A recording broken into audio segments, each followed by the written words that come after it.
Here we are with another photography tutorial for beginners, this time on exposure compensation.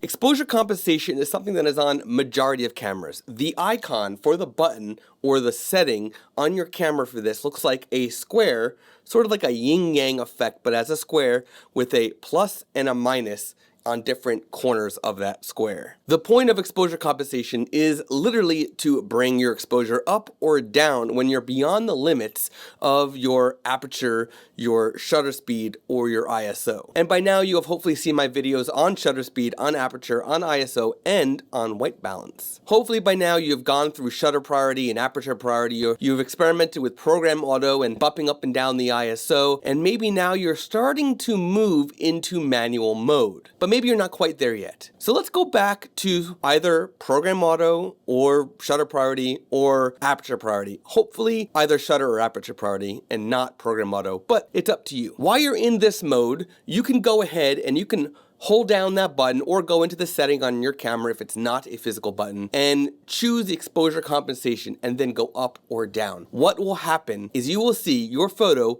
will actually get brighter or darker. This mode is literally digitally darkening your image beyond the exposure you can get with the physical aperture or the shutter or the digital ISO. So in a way, if you are right at the peak of where you want your photo to be, either if it's a little bit too dark and you need to brighten it up, or if it's a little too bright and you can't get the ISO lower to darken it, or you can't close up the shutter, or you can't close up the aperture, and things like that, then use exposure compensation. Bring it back down. So try this. Go outside in a really, really sunny day where your camera is just struggling to bring things down, and start lowering the exposure compensation instead of the ISO and see what happens. What you will find is that your exposure compensation, depending on your camera, has a certain amount of increments it can go, and then there's a max number. So for example, on my Nikon Z6, I have 3 stops of exposure compensation, but on my Nikon D850